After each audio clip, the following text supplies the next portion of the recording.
This is the 2022 Trek Rail. All new geometry, the new Bosch Smart System with a 750 watt-hour internal battery. A massive battery can help you get even further away from the roads and the traffic, find new trails and places, or can help you just shuttle to the top and lap over and over again.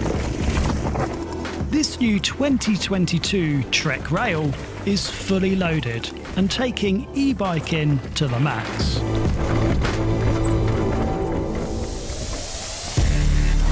A new, longer frame and revised geometry over the previous model, this Rail 9.9 Axis is brimming with electronics from Bosch and Rockshox. It's got a 38mm Rockshox Zeb fork to take the punishment up front, with a Rockshox Super Deluxe shock, which is customised with the through shaft technology exclusive to Trek.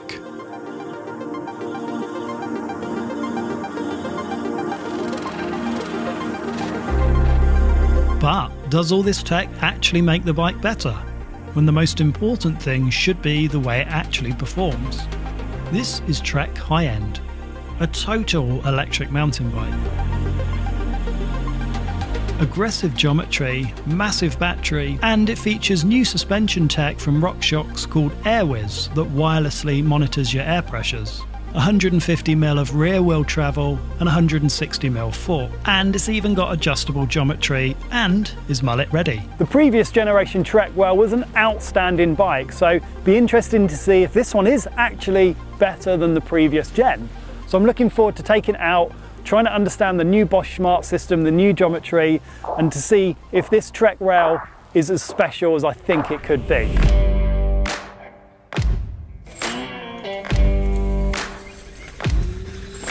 Firstly, climbing and this Bosch motor.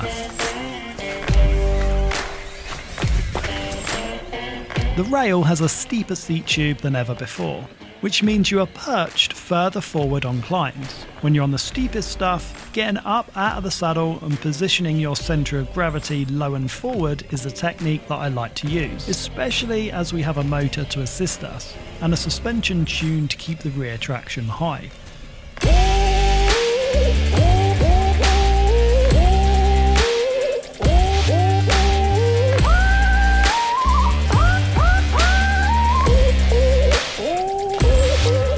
The Bosch motor, especially in EMTB mode, is absolutely superb. It offers pinpoint levels of torque that totally matches rider input. I found it to have an incredible level of fine assistance and punch when needed. It delivers the power in a completely predictable manner. When you need it, there's an overrun that can help with the more technical stuff. And paired with the rail's frame geometry and chainstay length, I found that the full 29er was a formidable climbing machine.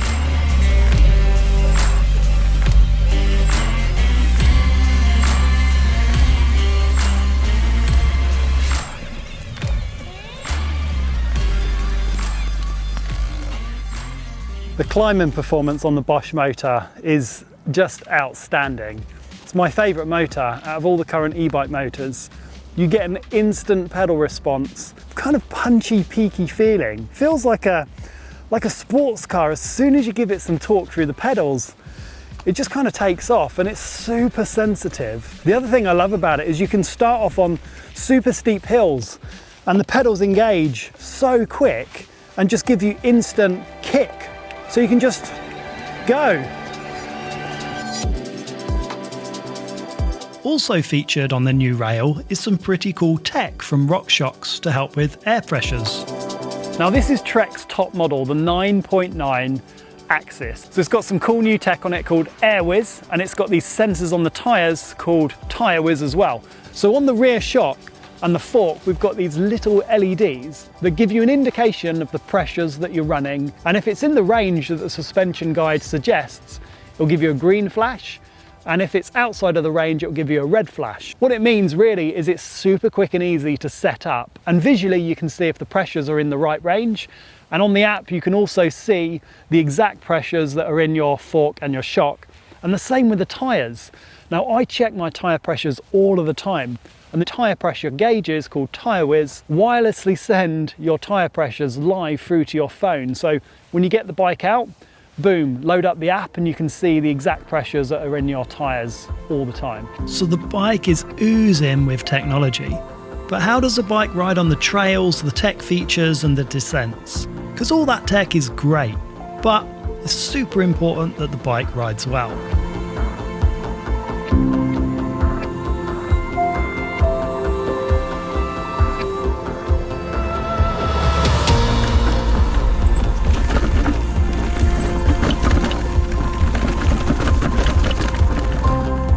Well, it absolutely demolishes trails. The bike is incredibly sure-footed.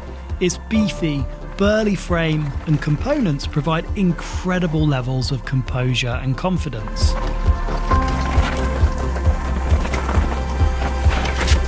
Its stiff but slack front end mean you can use it as a battering ram to beat through the rocks, but is agile enough to pop and leap over it if you wish.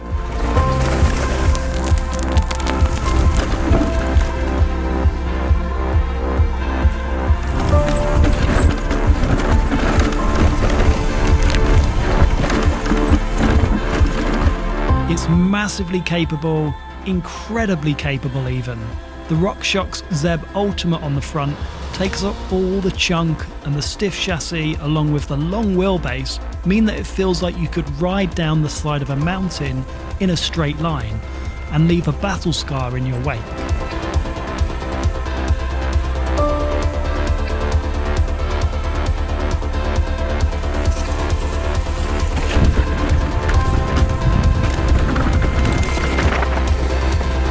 It's not a lightweight, agile whippet, but it can definitely move around on the trails with the right amount of body input.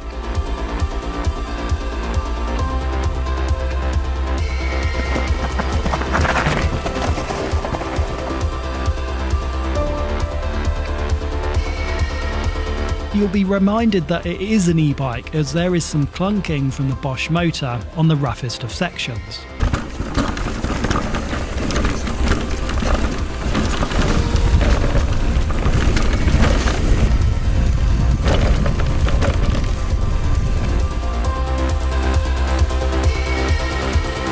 But it's not a one-trick pony. Pump through the suspension on the berms and it literally rails. Its 150mm travel frame platform is not too much that it takes the fun out of everything.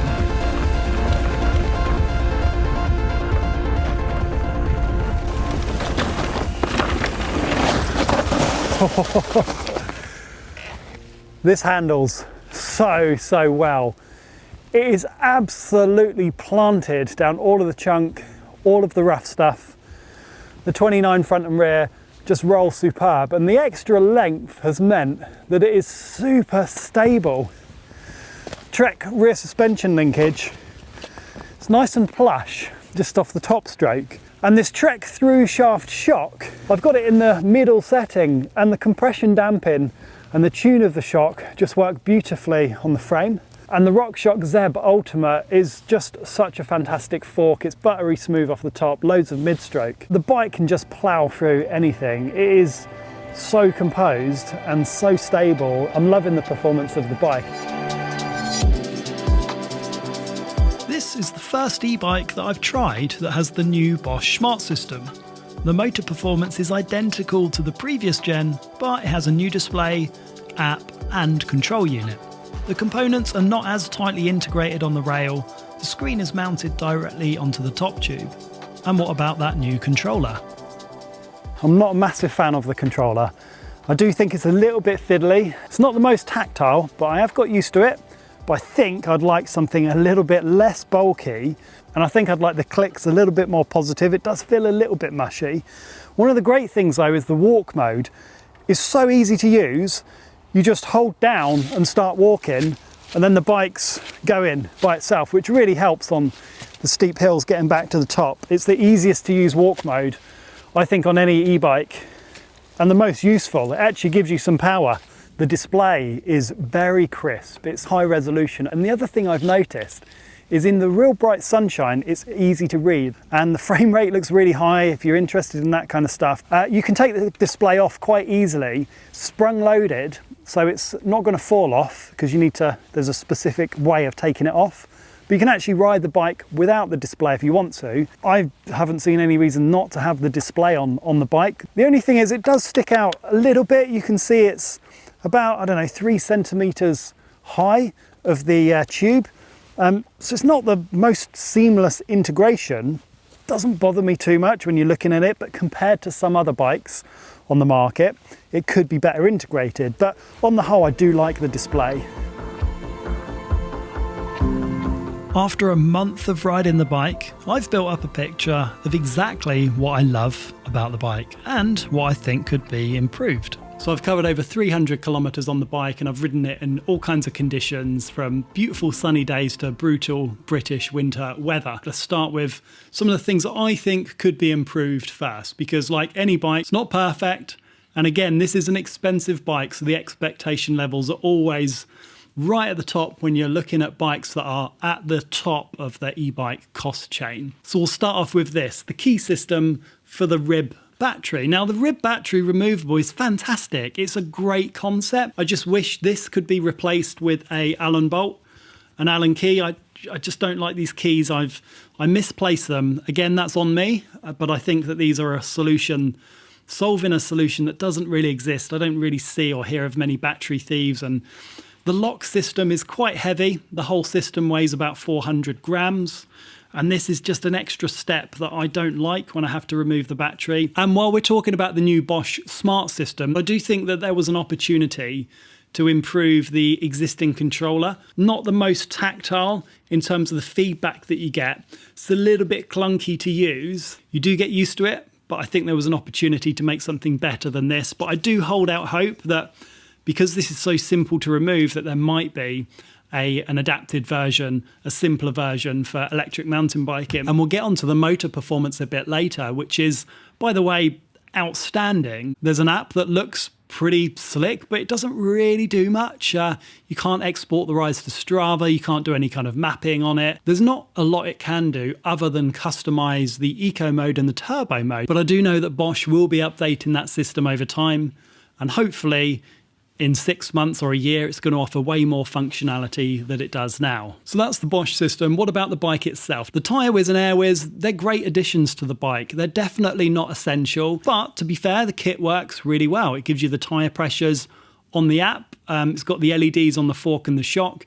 Would be good if you could just completely disable the LEDs and just use the app. That's a simple software fix. And the only other thing for me I would change on the bike is the tyre compound. The tread pattern is pretty good, but it wasn't soft enough, especially for the damp winter. So those things aside, and they're all minor and a lot of them can be updated over time, the bike itself is brilliant. It's so good. It feels so stable and planted. It is a super stiff chassis, and with the Zeb 38 and the Trek rear linkage is pretty plush off the top. The way the bike handles with that Bosch motor and that 750 battery, it fuses, I think, the best motor system with outstanding frame geometry and kinematics together into a package that I think is incredible to ride. For me, when I'm riding, the most important things are the way the bike rides, the way it handles, and the motor performance, and it excels in those two areas.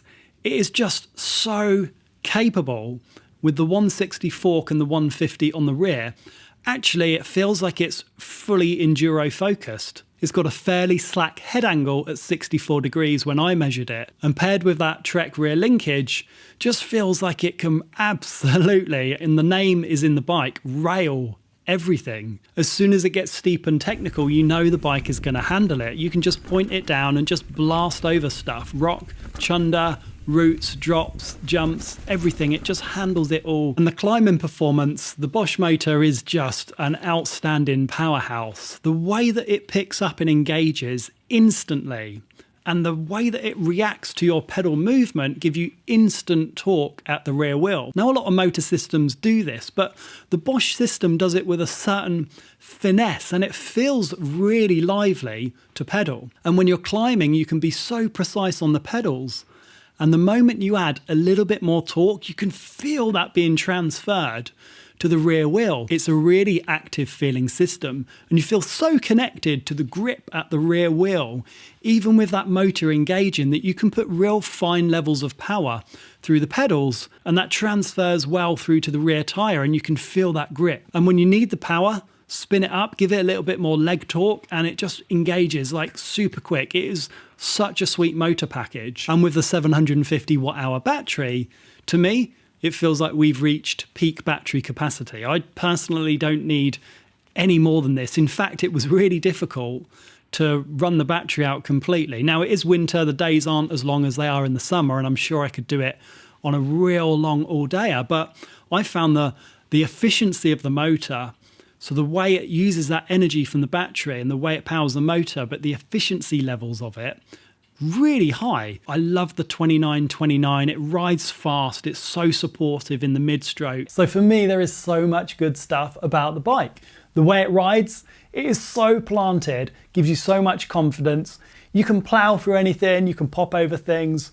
Really good geometry, 2929, and a motor system that I absolutely love. So for me, it ticks the boxes, and I've actually already pre-ordered one as my own personal bike. So hopefully that gives you some validation as to how much I really liked it, so much that I bought one. Hope you liked the video. Let me know your feedback, your comments, pop them down below. Subscribe for weekly e-bike vids, and I'll catch you soon.